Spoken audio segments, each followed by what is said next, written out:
कोई इश्यू नहीं है, उसमें कर लेंगे, वो तो बाद में कट कर देंगे। हटा दें इनको, सेलेक्ट ऑल, चलो। यस, नमस्कार मित्रों। व्यंजन संधि हम पढ़ रहे हैं, और इसके अंदर आज जो हम पढ़ने वाले हैं व्यंजन आगम संधि। ये हमने कल पढ़ लिया था, ठीक है। और कल मैंने आपको नियम बताया था, 3 प्रकार के व्यंजनों का आगम होता है, च का आगम, स का आगम, श का आगम। तो नंबर 1 सबसे पहले च का आगम, नंबर 2 स का आगम, और नंबर 3 श षटकोण का आगम। इनका सबका क्या होता है? आगम होता है। इसमें से सबसे नंबर 1 पर कौन है? हमारा च। ये मैंने आपको पढ़ाया था, इसमें मैंने आपको एक बात बताई थी, ये च कब आता है? च का आगम।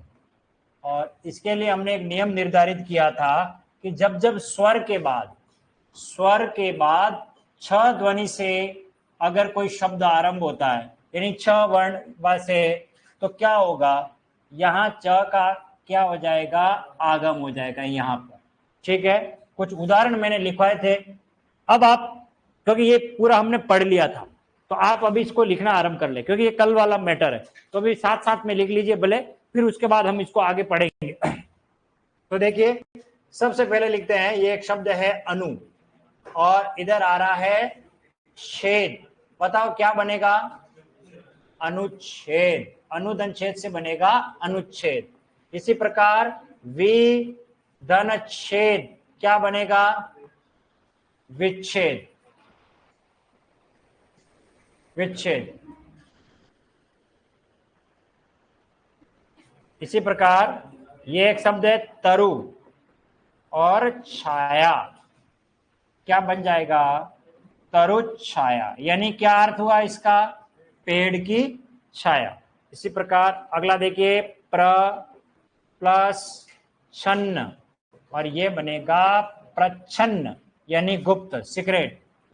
अगला देखिए, आ प्लस छादन, और ये बनेगा आच्छादन। आच्छादन। इसी प्रकार और ले लेते हैं, ये एक शब्द है प्रति प्लस छवि, और ये बनेगा प्रतिच्छवि।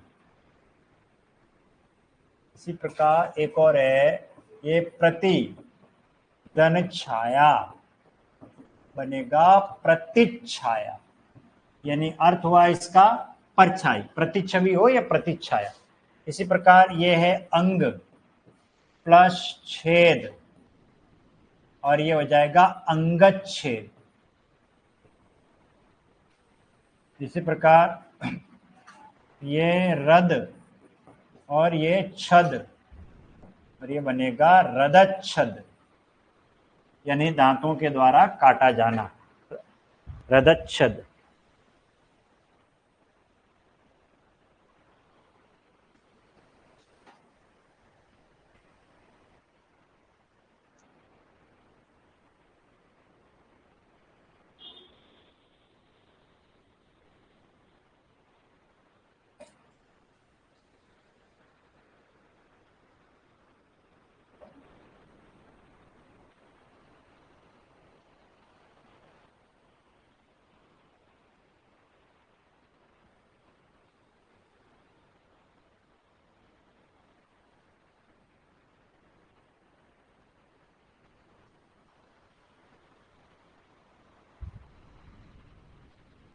रद का अर्थ होता है दांत, छद का अर्थ होता है काटना, दांतों के द्वारा काटा जाना क्या कहलाता है?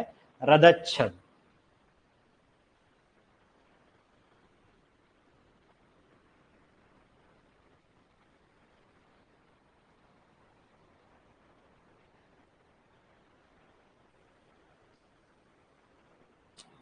पवन जी ये देखिए, आपके लिए आज मैंने काम करवा लिया है और थोड़ा सा पेशेंस रखें, 2-1 दिन में ये अपलोड करवाए जाएंगे। ये आज बुक कंप्लीट है, लेकिन इसकी प्रूफ रीडिंग करवानी है जो मैं लेके जा रहा हूँ। आज इसकी प्रूफ रीडिंग करूंगा, कुछ कंटेंट और इसमें हम ऐड करवा रहे हैं।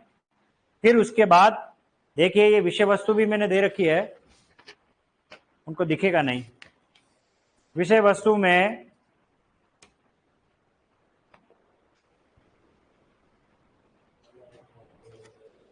पर्यायवाची अनेकार्थक शब्द युग्म, एक वाक्यांश के लिए एक शब्द, मुहावरे, लोकोक्तियां और पारिभाषिक शब्दावली और विलोम शब्द, यानी 1, 2, 3, 4, 5, 6, 7 और 8 टॉपिक इस किताब से आपको पढ़ लेना। रद छद का क्या है, ये किताब तो आपको मिल ही जाएगी बाद में, ठीक है। रद छद, रद का अर्थ होता है दांत, टित, और छद का अर्थ होता है काटना, यानी कि दांतों के द्वारा काटा जाना, क्या कहलाता है, रदच्छद। क्लियर हो गया। सद दैत्यारी का संधि विच्छेद, रविंद्र सैनी जी, अरे वॉइस नहीं आ रही है, ऐसा कैसे हो सकता है? क्या सभी वॉइस सुन पा रहे हैं? जिन जिन को सुनाई दे रही है एक बार मुझे थम्स अप दे दे। हाँ, एक शब्द किसी ने लिया है, एक बार मेरे को पढ़ना पड़ेगा। ओके ओके, कोमल जी आपको मेरी आवाज सुनाई दे रही है, शाबाश। तो फिर जिन्हें नहीं सुनाई दे रही है उनके साथ कहीं टेक्निकल एरर है। ओके ओके, सभी सुन पा रहे हो मुझे। ये किसी ने सवाल किया है, दैत्यारी किसने सवाल किया है, अरे पढ़ने तो दो। हाँ, रविंद्र सैनी, दैत्यारी का संधि विच्छेद। दैत्यारी का, पहली बात तो दैत्यारी लिखा गलत है आपने, दैत्यारी शब्द ऐसे नहीं लिखते।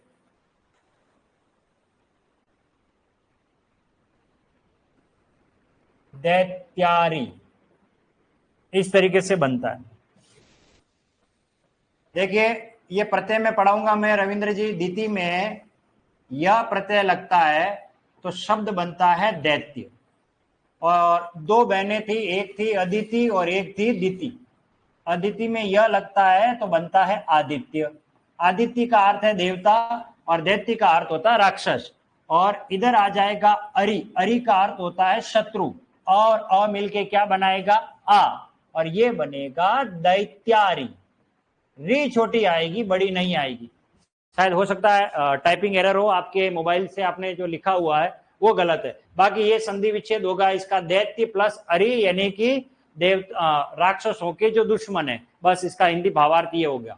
ठीक है, चलिए ये तो दीर्घ संधि का उदाहरण है। और अ मिलके क्या बनाएगा, आ बनाएगा। चलिए आप कोई सवाल मत करिए, क्योंकि अभी बहुत सारा पढ़ना। इसमें से कुछ पूछना हो तो बता लीजिए। ये तो क्लियर हो गया अपना। क्या है, च का आगम कब होगा, जब जब स्वर के बाद कौन आए, छ। छ की ध्वनि से कोई शब्द बनेगा तो उसमें ऑटोमेटिक हमारी जबान पे च आ ही जाएगा। चलिए अब हम बात करते हैं, वापस बैक आ रहा हूं, कौन सा है, स। अब आप नहीं लिखेंगे, बहुत आसान, क्योंकि मैं आसान नियम ही पढ़ा रहा हूं आज। ठीक है, चलिए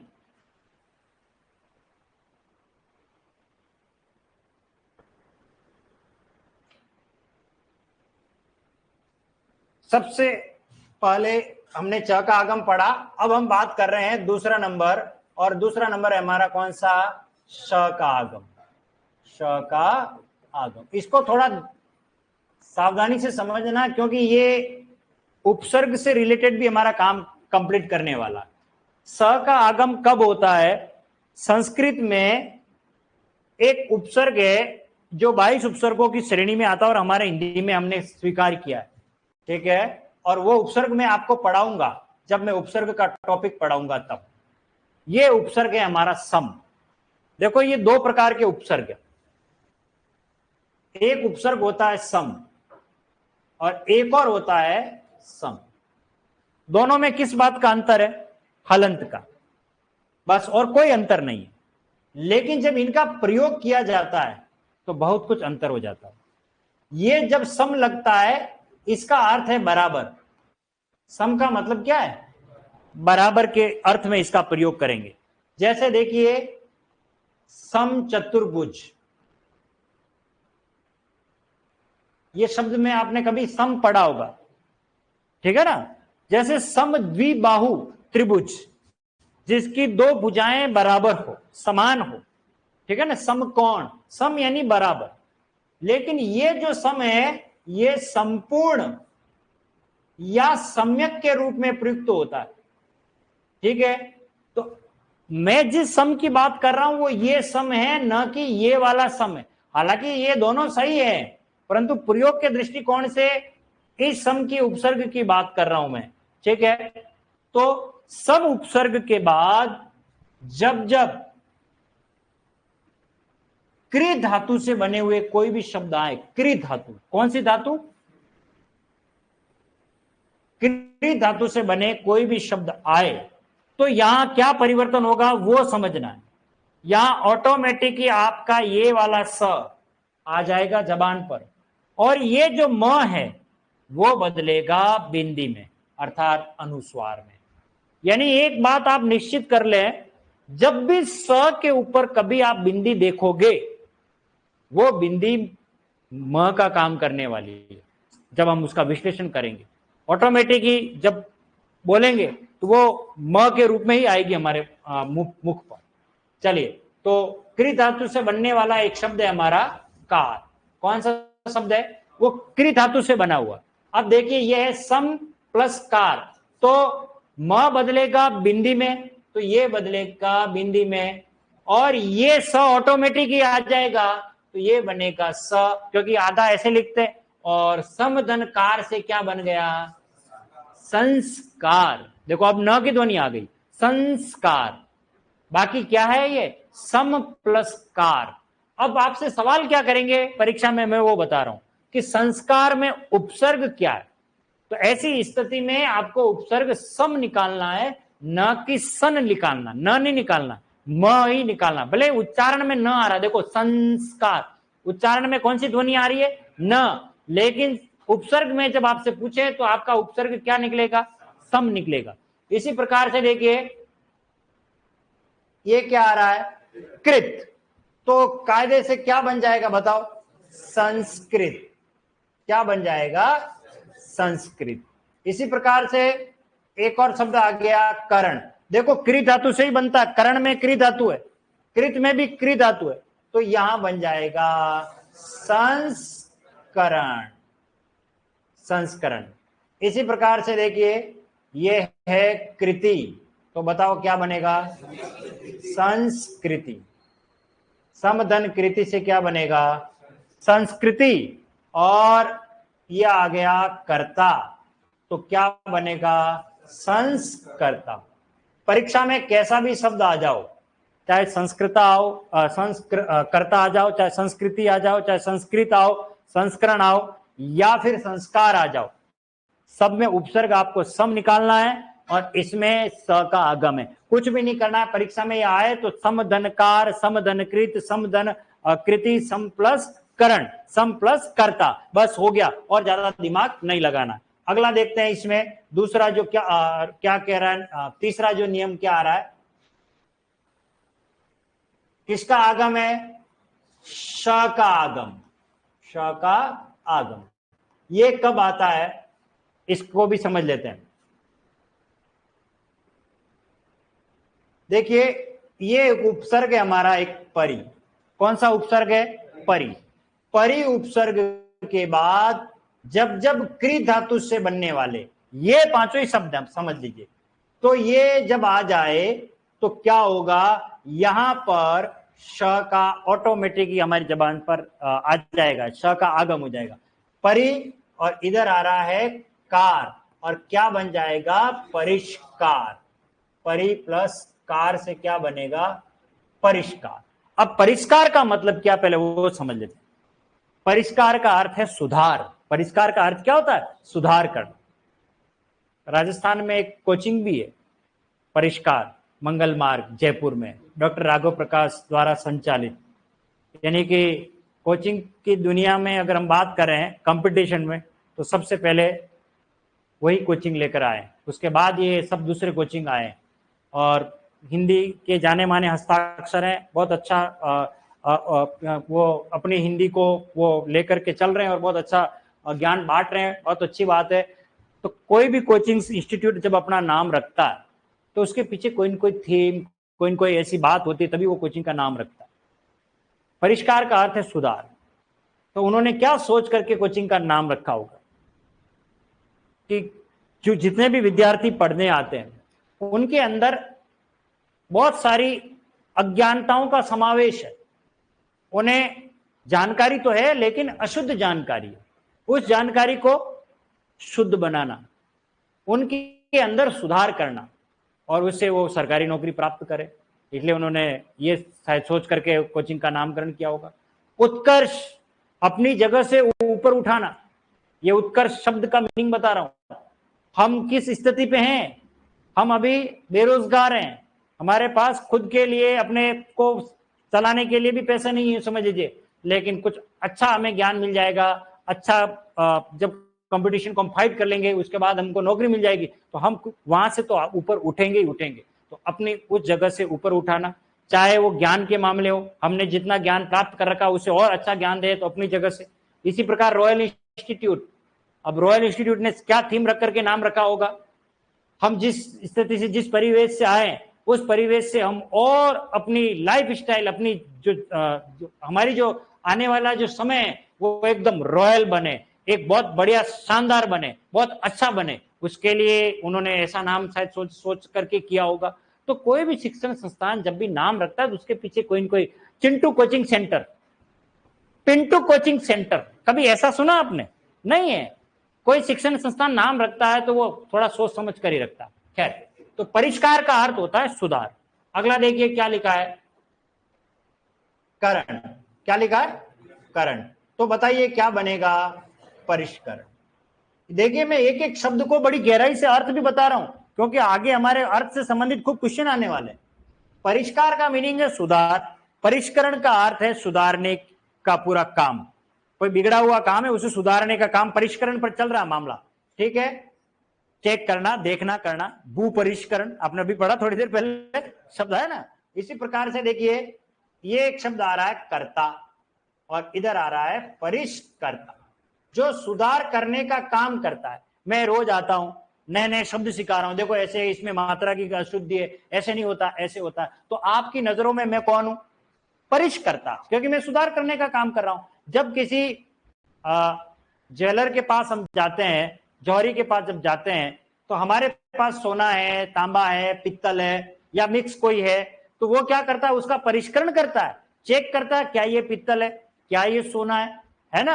वो उसको चेक करके बताता है और बोलेगी नहीं सर ये ऐसा है और ये ऐसा है। तो वो भी परिष्कर्ता है, वो परिशोधन करके हमको बता रहा है। इसी प्रकार से देखिए ये एक शब्द है कृति, और क्या बनेगा? परिष्कृति। सुधारने की रीति, सुधारने की प्रक्रिया क्या कहलाती है? परिष्कृति। जैसे देखिए सोना को गर्म किया जाएगा, उसके अंदर अवांछनीय पदार्थ होंगे, वो खत्म हो जाएंगे, फिर शुद्ध सोना हमें प्राप्त होगा। इस पूरी घटना में हमने कितना काम किया? आप जब आए और अब तक ने मैंने बहुत सुधारने का काम किया। मैंने आपको वर्णों के बारे में जानकारी दी, मैंने स्वर संधि पूरी पढ़ाई। तो बहुत सी चीजें हैं जो हम गलत पढ़ते आ रहे थे, वो हमारा काम परिशोधन होता जा रहा है। तो सुधारने की रीति को हम क्या कहते हैं? परिष्कृति। वो पूरा घटनाक्रम परिष्कृति कहलाता है। ठीक है, इसके बाद और कोई बचा हुआ तो देखो कृत। क्या शब्द आ गया? कृत। और ये बनेगा परिष्कृत। सबसे अच्छा शब्द ये परिष्कृत, जिसका सुधार हो चुका और जिसमें कोई अब गलती की संभावना नहीं है। जैसे देखिए पहले पहले किसी बच्चे ने इस प्रकार से आशीर्वाद लिख दिया, क्योंकि वो बचपन से उसी को पढ़ के आया था और ऐसा ही लिखा हुआ मिलता था। और विशेष तौर से छठी पास ड्राइवर बन जाते हैं और वो पीछे लिखते हैं मां का आशीर्वाद ट्रक के पीछे, और वो ट्रक पूरे हिंदुस्तान में घूमता है। कभी देखना आप, ट्रकों के पीछे बड़े अच्छे अच्छे स्लोगन लिखे रहते हैं, शानदार शानदार कोटेशन लिखी रहती। हाँ बहुत सारी, क्योंकि वो पता है कि अब दुनिया को संदेश देना, ज्ञान बांटना, वो भी ज्ञान बांट रहे हैं। कैसे बांट रहे हैं? वो ये शब्द लिख देते हैं आशीर्वाद। अब इस आशीर्वाद के शब्द को दुनिया देख रही है, कहां कहां वो ट्रक सफर कर रहा है, और जो स्टॉप पे बैठे हुए वो शब्द को देख रहे हैं। उस देख करके उसने ये ज्ञान स्थायी कर लिया और उसे शुद्ध मान लेता। लेकिन जब कभी लिखा जाता है, परीक्षा में आ जाता है, हम इसको शुद्ध मान लेते हैं। तो किसी शिक्षक द्वारा ये बताया गया कि नहीं बेटा ये अशुद्ध है, इसका शुद्ध रूप होता है आशीर्वाद। अभी सेट के एग्जाम या स्टेनोग्राफर में आया भी था, आशीर्वाद। बच्चे ने ये चीज सीख लिया, अब वो इसको सही कर रहा। अब ये जो रूप है ये परिष्कृत रूप है, अब इसमें कोई गुंजाइश नहीं है गलती की, ये शुद्ध रूप हो चुका है। तो इसका परिष्कृत रूप कौन सा है? ये वाला। तो परिष्कृत का अर्थ होता है जिसका सुधार हो चुका है, सुधरा हुआ, क्या कहलाता है? परिष्कृत। तो अब वापस बैक आते हैं। तो 3 प्रकार के हमने व्यंजनों का आगम पढ़ा, च का आगम, स का आगम, श का आगम। च का आगम कब होता है? च का आगम कब होता है? जब स्वर के बाद, जब स्वर के बाद कौन सी ध्वनि आ जाए? छ। तो ये च ऑटोमेटिक यहां आ जाएगा। इस स का आगम कब होता है? जब सम उपसर्ग के बाद क्री धातु से बनने वाला कोई भी शब्द आएगा तो यहां किसका आगम होगा? स का। और ये जो म है वो किस में बदलेगा? बिंदी में। इसी प्रकार इस स का आगम कब होता है? जब परि उपसर्ग के बाद कौन सी धातु? क्री धातु। तो ऑटोमेटिकली कौन सा आएगा? श षटकोण वाले का आगम। यानी इनडायरेक्टली आप देखें तो 2 प्रकार के हमने उपसर्ग पढ़ लिए, सम और परि। क्लियर है? चलिए अब आप इसे लिख लीजिए, दूसरा सम और परि के उदाहरण लिख लीजिए।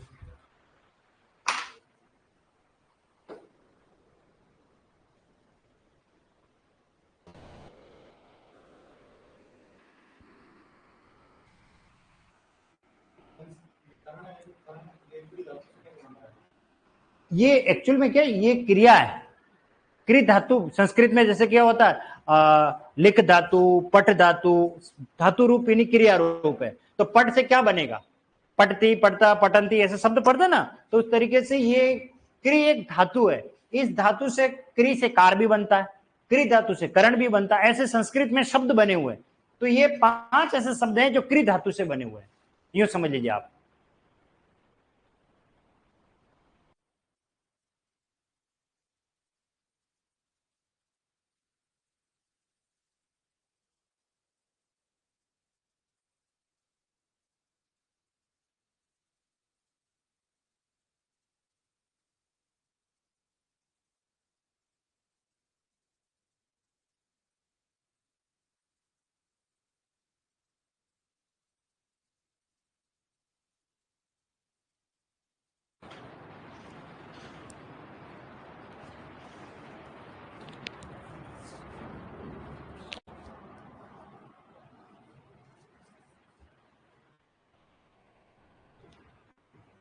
संस्कार, संस्कृत, संस्करण, संस्कृति और संस्कृता। परिष्कार, परिष्करण, परिष्कर्ता, परिष्कृति, परिष्कृत।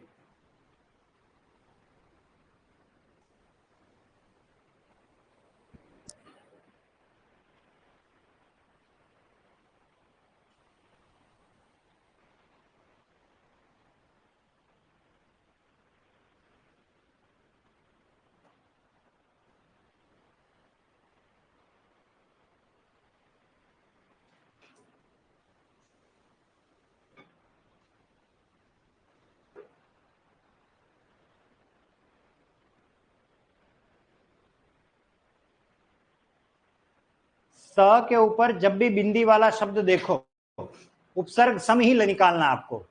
जैसे आ गया संकट, तो इसमें कौन सा उपसर्ग है? सम। बस संधि के नियमों पर जाना ही नहीं है, सम उपसर्ग है बस। जैसे मान लीजिए आ गया संपर्क, तो बताओ कौन सा उपसर्ग निकलेगा? सम। संबल में क्या निकलेगा?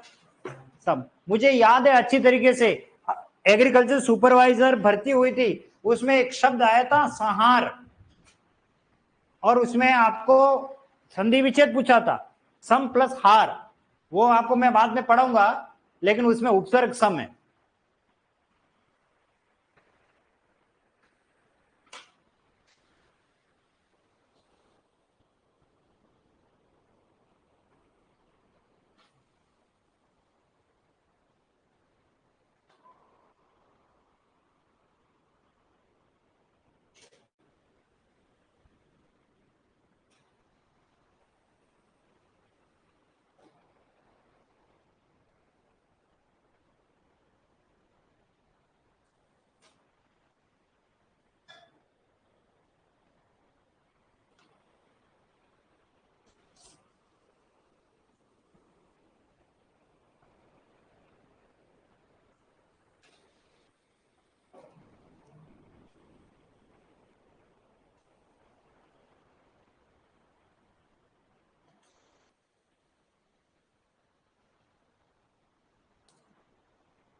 लिख लिया सभी ने?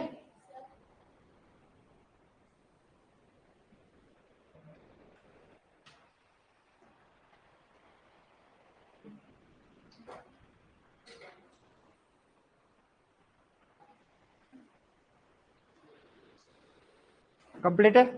चलिए, अब आपको लिखना नहीं है, अब हम आगे वाला पार्ट पढ़ रहे हैं। जिस प्रकार व्यंजन का आगम होता है उसी प्रकार व्यंजन का लोप भी होता है। ना लेफ्ट हैंड साइड बदल रहा है, ना राइट हैंड साइड बदल रहा है, एक तीसरा आकर के ध्वनि परिवर्तन कर रहा है। अब ऐसा नहीं है, अब जो है उसी में से एक गायब हो जाएगा और फिर ध्वनि परिवर्तन हो जाएगा। तो हम उसको नाम दे रहे हैं व्यंजन लोप। व्यंजन लोप।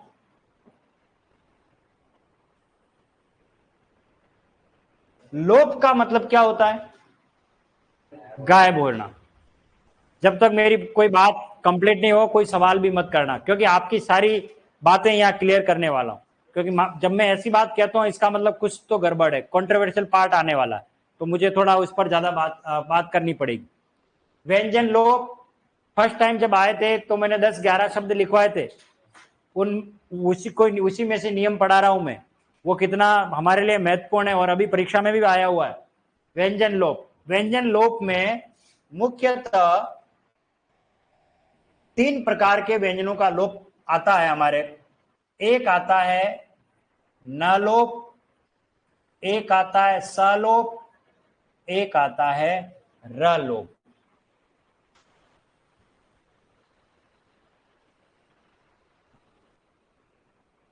न, स और र, ये सारे के सारे गायब हो जाएंगे। इनमें से सबसे पहले नंबर पर कौन आता है? न। कोई नियम नहीं है इसका, इसका कोई नियम नहीं है, सिर्फ इतना ही है कि संस्कृत के वे शब्द जो नकारांत है, नकारांत का अर्थ होता है जिसके अंत में न आता, वो भी हलंत वाला मूल रूप से, उसके लिए ये नियम लागू होता है, बाकी और किसी के लिए नहीं होता। तो अब इसको यूं समझ लेते हैं, नकारांत शब्द यानी न लोप पढ़ा रहा हूं, न लोप, न लोप। अब न लोप कहां कहां मिलेगा हमें, उसके लिए हमें शब्द पता होने चाहिए। देखिए ये एक शब्द है, संस्कृत का शब्द है, मैं अभी सारे शब्द लिख रहा हूं, खाली परिचय करा रहा हूं, आप तो ये देखना क्या उसके अंत में न आ रहा है कि नहीं आ रहा। पक्षिन।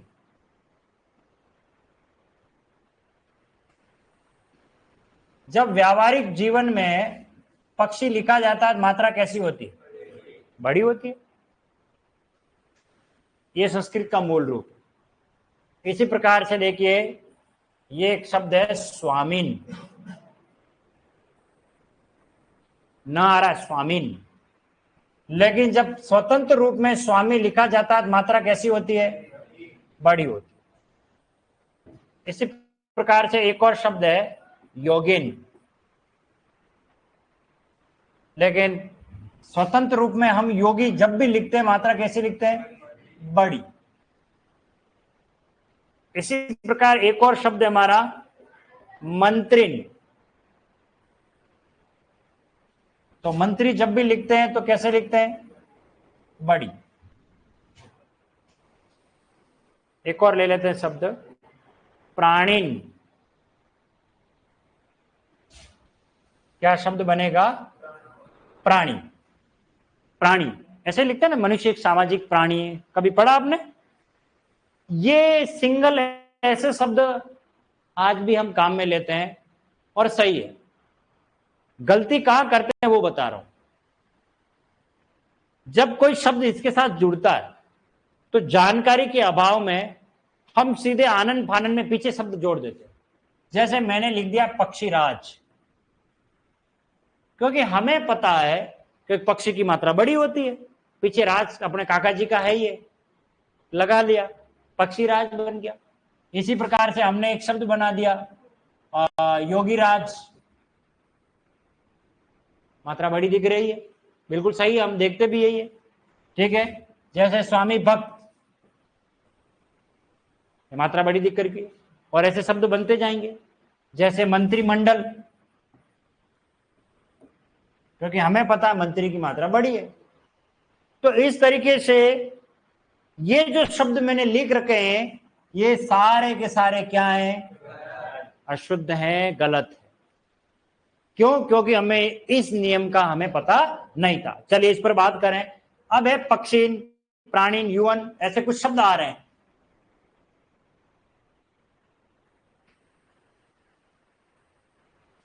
कुछ और शब्द ले लेता हूं मैं।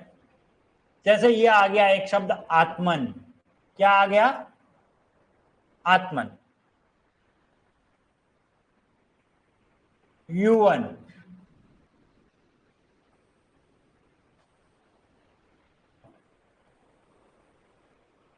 पक्षिन, राजन,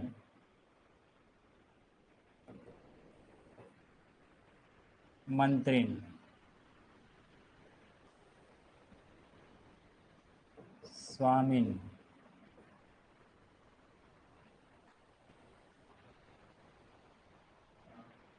और भी कोई शब्द आएगा तो लिख देंगे, और एक और लिख देते हैं। विद्यार्थिन, एक यात्रिन,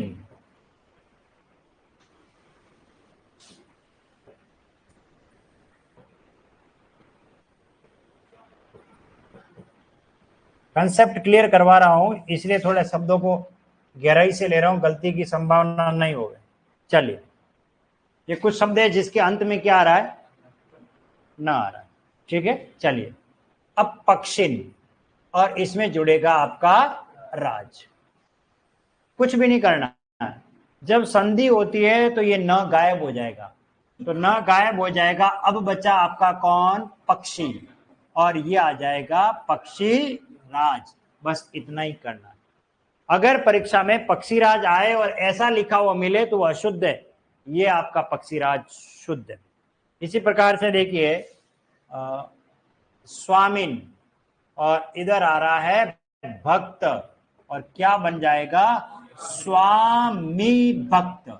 इस तरीके से बनेगा। स्वामी प्लस भक्त से क्या बनेगा? स्वामी भक्त। मात्रा देखो बड़ी आ रही है। जिसने हिंदी ढंग से नहीं पढ़ी, मैं कायदे के साथ कह रहा हूं, दावे के साथ कह रहा हूं, वो स्वामी भक्त ऐसा लिखेगा भी, और स्वामी भक्त जिसको सही करके भी आएगा, शब्द शुद्धि में आएगा। कौन सा शब्द शुद्ध है? और पहला ऑप्शन क्या मिलेगा? स्वामी भक्त। ठोको, यही सही है, परंतु गलत। अगला देखिए योगिन, क्या है? राज, योगी राज। अब आप सोचे, आप खुद ही सोचोगे कि योगी राज तो यार ऐसा शब्द तो कहीं देखा ही नहीं हमने। मुझे अच्छी तरह से याद है यूपी के अंदर पहली बार जब योगी आदित्यनाथ मुख्यमंत्री बने थे, वो दिन अच्छी तरीके से याद है। जब भी पढ़ाता हूं यह शब्द आता है, तब आज तक वालों ने ब्रेकिंग न्यूज, वो नीचे न्यूज फ्लैश आती है ना, उस पे एक लाइन लिखी हुई आती है कि यूपी में अब योगी राज, क्योंकि योगी मुख्यमंत्री बन गए। जैसे हमारे यहां अभी भजनलाल शर्मा जी मुख्यमंत्री है, तो राजस्थान में शर्मा राज, पहले गहलोत राज था। ऐसे वो टेक लाइन होती है ना, वसुंधरा राज, ऐसे बोलते हैं, कई बार बोलते हैं। तो वहां एक लाइन लिखी आ रही थी कि यूपी में अब योगी राज, यानी योगी जी का राज हो गया। कुल मिलाकर के वो मुख्यमंत्री बन रहे, फाइनल हो गया। तो उन्होंने क्या जल्दबाजी में योगी राज कैसे लिखा हुआ था? इस तरीके से, और मुझे हंसी आ रही थी। मैंने कहा ये प्रूफ रीडिंग कौन करता है? कुछ देखते नहीं है। और वो योगी राज ऑल इंडिया में उस शब्द को सारे लोग देख रहे थे, और उनके मस्तिष्क में वो शब्द छा गया, और वो शुद्ध मानने लग गए होंगे। बहुत से तो लिखते भी है, लेकिन उनको ये रूल पता नहीं है कि यहां गलती हो रही है। योगीराज इस तरीके से, अभी भी मैं बताऊं, अगर आपको प्रैक्टिकली इसको देखना है तो आप है ना किसी जनरल दुकान पे जाना, उस दुकान पे जाना जहां क्रीम, पाउडर, तेल वगैरह सामान मिलता हो। तो जैसे हेयर एंड केयर तेल आता, ऑयल सर में लगाने वाला, जैसे शांति आंवला, डाबर आंवला, ऐसे कभी नाम सुने आपने? तो वहां दुकान पे जाना, खरीदना नहीं है, आप तो ये कहना योगीराज हेयर ऑयल दो, जैसे नवरत्न तेल ठंडा ठंडा कूल कूल, कभी पढ़ा आपने, सुना? वैसे एक ब्रांड है योगीराज हेयर ऑयल। उस योगीराज हेयर ऑयल वाला कंपनी वाला मेरे पास नहीं आया, मैं उसको कहता था मात्रा सही कर, वो योगीराज ऐसे लिखते हैं। अब आप सोचिए वो तेल की शीशियां कितने घरों में पड़ी हुई होगी, जिसको देख रहे होंगे छोटा बच्चा जो पहली दूसरी से पांचवी तक आता होगा, योगीराज योगीराज, निरमा वॉशिंग पाउडर, तो निरमा निरमा दिमाग में उसके फिट हो चुका है। शब्दों की गलती कहां होती है? हमारे इर्द गिर्द कहीं कहीं कोई अशुद्ध है और हमको उसको फिट अपने दिमाग में कर लिया, हम उसको शुद्ध मानने लग गए, उसकी गहराई में गए नहीं है, तो वो गलत लिखा हुआ है। शुद्ध ये है योगीराज। अगला देखिए, यह है मंत्रिन और इधर आ रहा है गण, और ये बनेगा मंत्रीगण। मंत्रीगण मात्रा छोटी आती है। इसी प्रकार से देखिए यह है प्राणीन और इधर आ जाएगा विज्ञान, जिसे आप विज्ञान बोलते हो, और ये बन जाएगा प्राणी विज्ञान। बायोलॉजी होती है ना, प्राणी विज्ञान। अगला देखो क्या आ रहा है, आत्मन को ले लेते, ठीक है। यह है आत्मन धन विश्वास, आत्मविश्वास, न का लोप, और क्या बन जाएगा? आत्मविश्वास। अगला देखो क्या आ रहा है, युवन धन राज, युवराज, न का लोप, और बनेगा युवराज। इस शब्द को मैं थोड़ा और गहराई से समझाता हूं।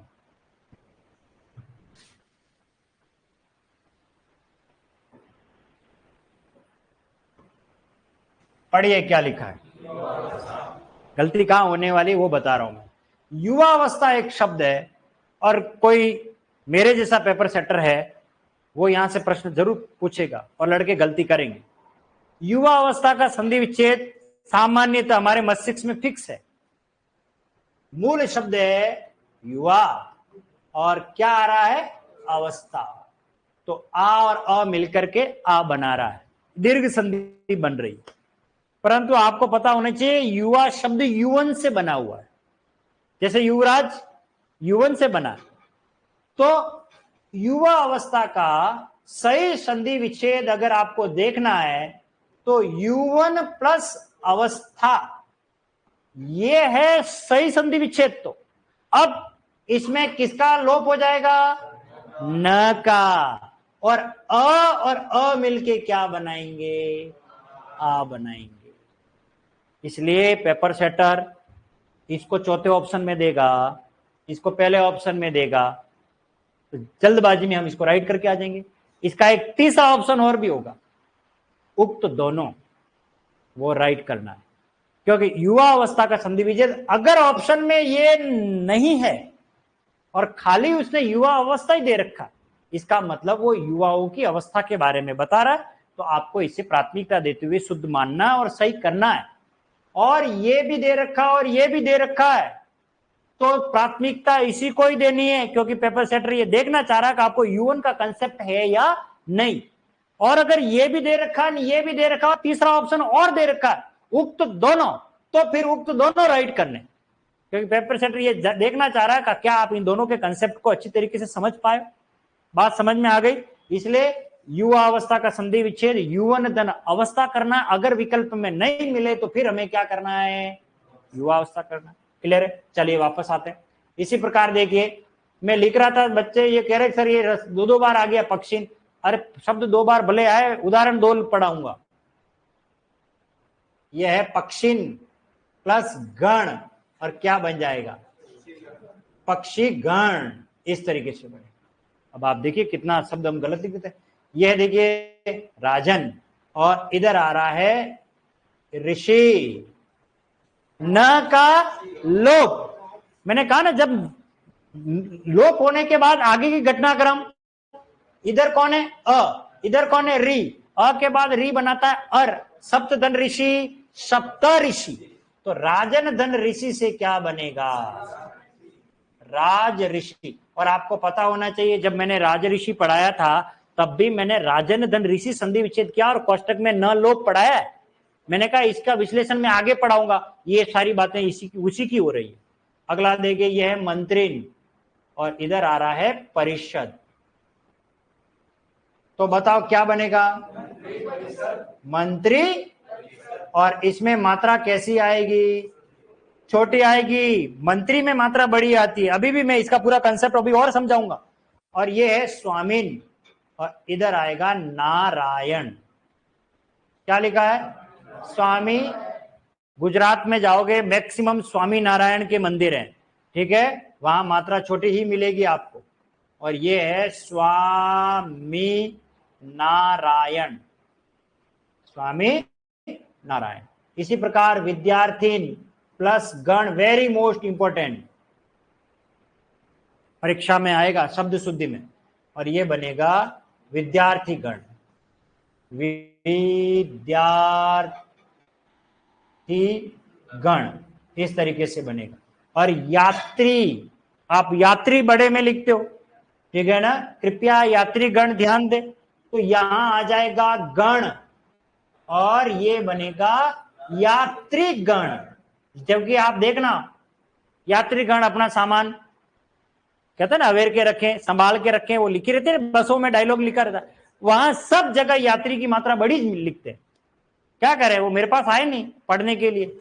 अब आप लोग समझ गए होंगे, आप गलती निकालोगे, ठीक है ना। मैं कल शाम को क्या है कि हमारे फ्रेंड के साथ एक टमाटो सूप है ना, तो वो पीने के लिए गए हम। तो वहां लिखा था मयूर ब्रांड टमाटो सूप। तो मेरी तो आदत होती है, शब्द पे गलती चली जाती है। तो हाथ में तो टमाटो सूप है और वो शब्द लिखा हुआ मयूर। मैंने कहा यार ये मयूर गलत लिखा है, और ये डिस्काउंट भी गलत लिखा हुआ, ये न नहीं आता, इसमें अणा आता है। तो बोले गुरुजी अभी पी लो अभी मात्रा छोटी करे, बड़ी टमाटर सूप है ना, वो टमाटर सूप ही रहेगा, चेंज नहीं होगा, आप इसको पी लीजिए। पर मेरी क्या गलती पर नजर जल्दी जाती है। तो क्या है, ये यात्री शब्द कई बार देखता हूं तो वहां यात्री गण लिखा रहता है, वो गलत लिखा रहता है। यात्री प्लस गण से क्या होगा? यात्री गण। चलिए आगे देखते हैं। युवावस्था वाला मैंने आपको समझा दिया। अब मुझे एक बात बताइए, अगर परीक्षा में आ गया युवाणी, तो बताइए इसका संधि विच्छेद। युवन प्लस वाणी, ये बनेगा युवाणी। ये वेरी मोस्ट इंपोर्टेंट है, शब्द शुद्धि में आएगा। सन्यासीन प्लस वर्ग, और ये हालांकि नोट्स में है आपके, मैं पढ़ा दूंगा। और ये बनेगा सन्यासी वर्ग। ये है वेरी मोस्ट इंपोर्टेंट, क्योंकि हम अपने व्यावहारिक जीवन में आज दिन तक तो सन्यासी ऐसे ही लिखते आए, मात्रा बड़ी लिखते आए और लिखते भी हैं। क्योंकि सन्यासी जब लिखा जाता तो जैसे यात्री में बड़ी, पक्षी में बड़ी, स्वामी में बड़ी, मंत्री में बड़ी, तो सन्यासी में भी बड़ी। लेकिन गलती होती है, पीछे वर्ग लगा करके शब्द बना देते सन्यासी वर्ग, जो कि क्या है? अशुद्ध है। जबकि बनेगा सन्यासी वर्ग। किसका लोप होगा? न का लोप। बात समझ में आ गई? चलिए अब बात ये आती है कि इन सभी शब्दों में थोड़ी गहराई क्या, इसको किस तरीके से समझे। ये एक शब्द है पक्षी, और ये एक शब्द है मंत्री, और ये एक शब्द है स्वामी। ऐसे सारे कई शब्द पढ़ा है मैंने, यात्री, विद्यार्थी, सन्यासी। इन सब में एक बात कॉमन है, मात्रा कैसी है? बड़ी। तो इन लोगों ने कुछ शब्दों को कहा कि हमारे साथ जुड़ जाओ। ये अक्खड़ और डीठ प्रकृति के हैं, अपने आप को बड़ा मान रहे। मंत्री ने किसी से कहा होगा, तो मंत्री ने कहा भाई तू मेरे साथ जुड़ जा। तो शब्द ने कहा कि अगर ऐसे हैकड़ी में बुलाएगा डीठ होकर के तो नहीं आऊंगा तुम्हारे पास, थोड़ा विनम्र बन, पोलाइट बन, तभी मैं तुम्हारे साथ आऊं। बोले क्या? कि मेरे लिए स्थान बना। विनम्रता का कितना प्रभाव वो बता रहा हूं। इसने कहा क्या करना, अपने आप को झुकाओ। इसने अपने आप को झुकाया और मंत्री गण बन गया, क्योंकि वो मात्रा छोटी कर दी, मंत्री गण बन गया। इसी प्रकार से स्वामी को ने कोई शब्द की जरूरत पड़ी भक्त की, तो इसने अपने आप को झुकाया और मात्रा बड़ी किससे क्या बना दी? छोटी बना दी। तो ऐसे शब्द बन गए। फिर एक बार इन शब्दों ने वापस मीटिंग की, कि कब तक हम अपने अस्तित्व के साथ खिलवाड़ करते रहेंगे, ऐसे झुकते रहेंगे। अब ऐसा करते हैं, इन कमबख्तों को जब अपनी जरूरत पड़ेगी ना, तब हम अपना खोया हुआ स्वाभिमान वापस लेंगे। कौन व्यक्ति बड़ा बनना नहीं चाहता? ये मीटिंग में प्रस्ताव पारित हो गया और फिर एक बार जरूरत पड़ी प्रधान नाम के शब्द को मंत्री की।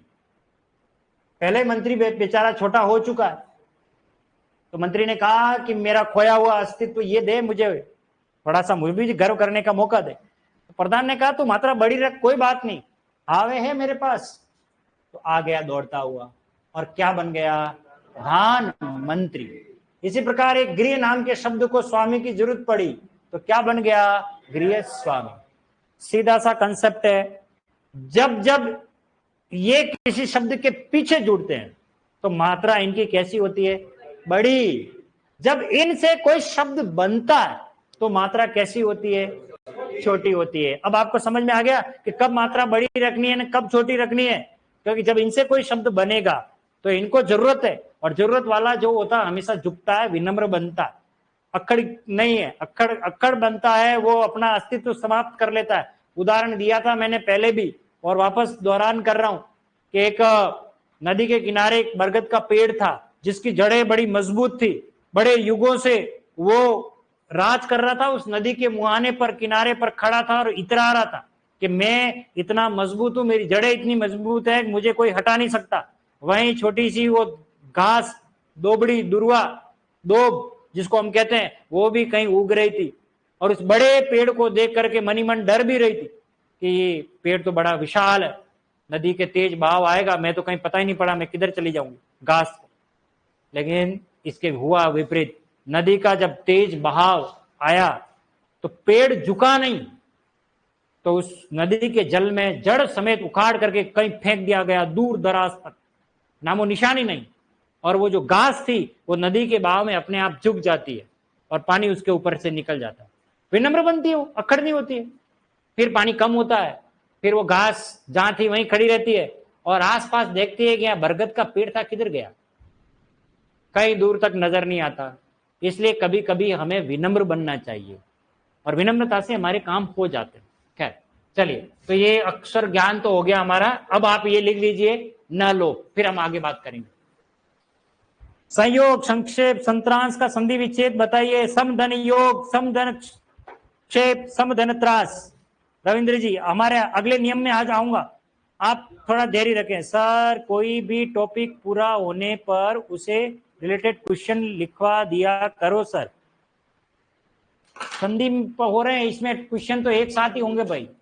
कोमल जी, हाँ क्वेश्चन तो बहुत है किताब में, पीछे आपको मिलने वाली है, उसमें पढ़ लेना। और बाकी तो मैं आपको जब टेस्ट दूंगा उससे आपके क्लियर हो जाएगा। एक बार संधि पूरी पढ़ लेवे, फिर ऑब्जेक्टिव खूब कराएंगे हम। एमसीक्यूज आपके होंगे, टेंशन ना लेवे। और बैग लेना। अच्छा ये वाला व्यंजन लो, ओके।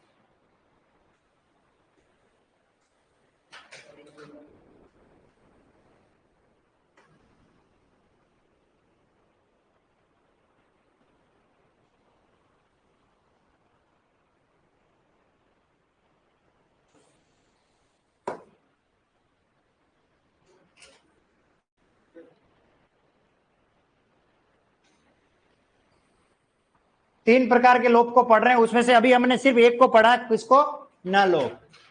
और उसके उदाहरण है वे शब्द जो नकारांत हैं, जिसके अंत में न आता है, पक्षीन, स्वामीन, योगीन, मंत्रीन, प्राणीन, आत्मन, युवन, राजन।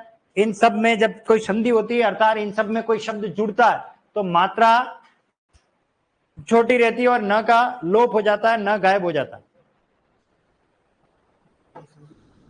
नहीं, गुण संधि, क्योंकि अर परिणाम मिल रहा है। राजा ऋषि अर की ध्वनि आ रही है, और युवावस्था में भी दीर्घ संधि लिखना है क्योंकि परिणाम आ मिल रहा है, ठीक है ना। लेकिन संधि विच्छेद युवन प्लस अवस्था ही करना है। गुण ऑप्शन में है और नहीं हो तो फिर व्यंजन करना है, क्योंकि गुण ऑप्शन में नहीं है। इसका मतलब वो पेपर सेटर ये पूछना चाह रहा हमें कि इसे न लोप का नियम पता है या नहीं, और न लोप तो व्यंजन संधि में होता है, तो व्यंजन ही राइट करना। ऐसे प्रश्न आएंगे नहीं आप लोगों के, नहीं आएंगे, घबराने की जरूरत नहीं है। नहीं आएंगे, मुझे पता है ना, ऐसे प्रश्न नहीं आएंगे। मैं भी हूं और आप भी हैं, आ जाए तो देखेंगे, उस पर बात करेंगे।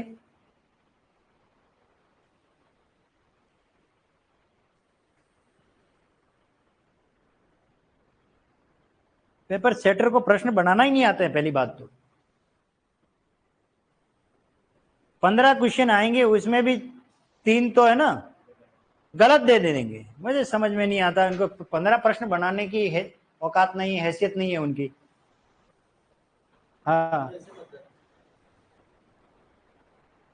क्योंकि कंट्रोवर्शियल हो जाएगा, भर्ती अटक जाएगी, उसकी आंसर की जाएगी, कोर्ट में जाएंगे, तब तक चलता रहेगा।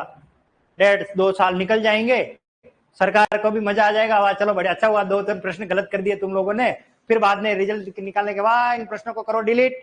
अब नहीं तो, लेकिन जिसने किए होंगे उनकी तो मेहनत, वक्त तो सब जाया हो जाएगा, बेकार हो जाएगा। ये सब खेल है। इस भर्ती प्रक्रिया में बहुत सारा षड्यंत्र होता है, हम मुख दर्शक बन करके खाली देखते हैं। अब आप सोचिए, एसआई की भर्ती को लेकर के भी एक नया बवाल हो रहा है। पहले तो बवाल क्या था कि सब नकल हुई है, नकल हुई है, लार्ज स्केल पे चिटिंग हुई है, लोगों ने पेपर हो गए, बिक गए। चलो ठीक है, बात समझ में आ गई, उनको पकड़ो। अब सरकार के लिए ये गले की फांस बन गई कि किस किस को पकड़े, पता ही नहीं पड़ रहा कितने जनों के हाथ में पेपर गया है। इसलिए फिर अंत में निर्णय क्या लिया जा रहा है कि इसको भर्ती प्रक्रिया को ही क्या करो, रद्द कर दो, बस बात ही खत्म। अब रद्द कर दो तो एक नई और चुनौती आ गई है कि इस भर्ती प्रक्रिया में कुछ तो ऐसे थे जिनको सरकारी नौकरी थी, वो छोड़ चुके हैं और वो एसआई की ट्रेनिंग में लग गए। अब उनका क्या होगा? वो जाकर के धरना करने बैठ गए, उनको साथ वो करने लग गए, और अब गेंद मुख्यमंत्री के पाले में डाल दी। अब जो करना है वही फैसला करेंगे कि क्या करना है, इसको रद्द करना है कि नहीं करना है। आपसे सवाल अगर किया जाए तो आप एक स्वर में क्या कहोगे? है?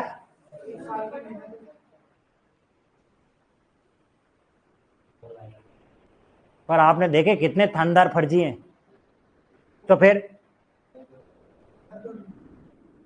कहावत तो आपने सुनी होगी कि गेहूं के साथ कभी कभी गुण भी पिसता है, और ये वही गुण है जो इस रद्द प्रक्रिया में पिसने वाला है।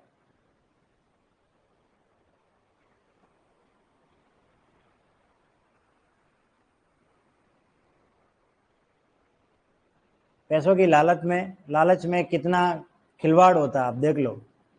अब आप लोग देखो, कितना घर परिवार छोड़ करके, परीक्षा से पहले वैकेंसी नहीं आई है, उससे पहले अपना अमूल्य समय खपा रहे हो और उतना समय दे रहे हो, और यही अगर परीक्षा हो गई और इसमें फर्जीवाड़ा हो गया, कितना दुख होता है,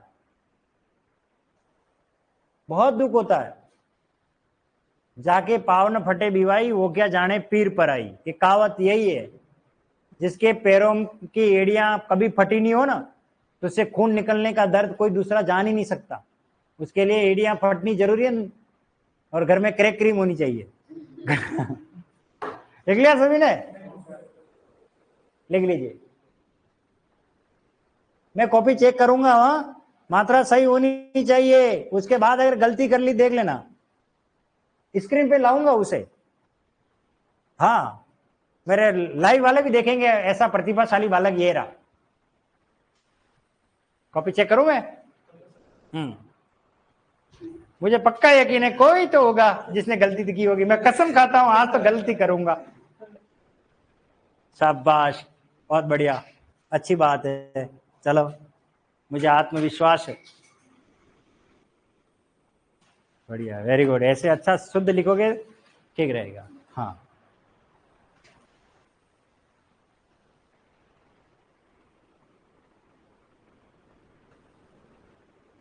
बहुत अच्छा, शाबाश।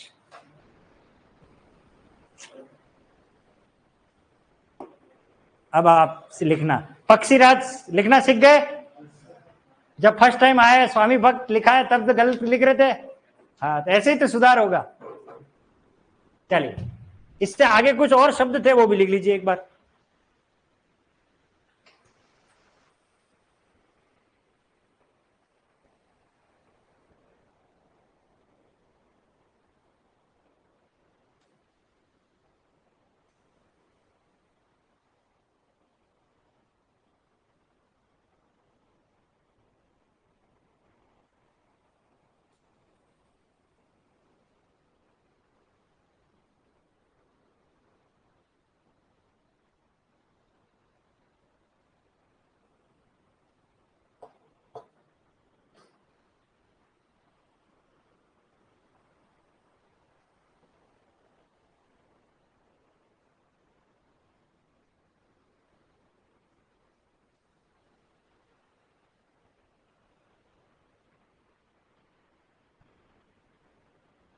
कंप्लीट?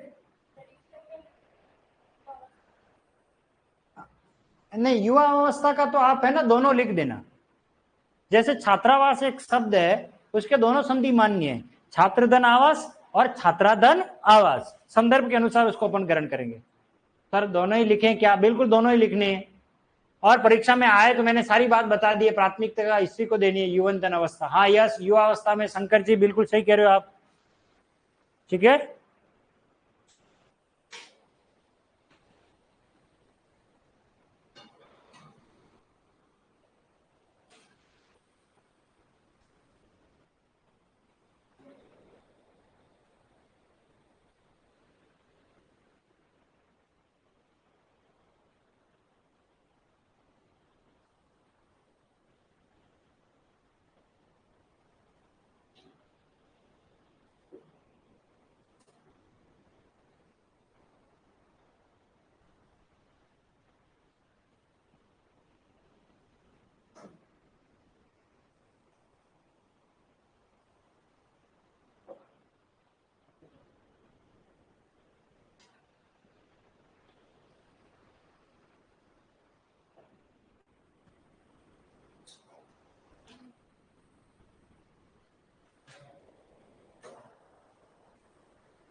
बस हो गया।